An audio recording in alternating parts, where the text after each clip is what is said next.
Hello, this is Theo Marshall of MarineMax Boston, and this is the 2019 Sea Ray 190 SPX.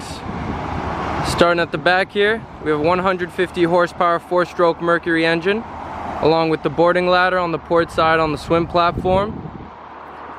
Easy access here to get right on into the cockpit, where you'll notice plenty of cockpit seating, along with the large sun pad at the stern. Here we have a helm seat located in front of the helm, of course, which is tiltable. You have your gauges, switches, along with the Fusion stereo.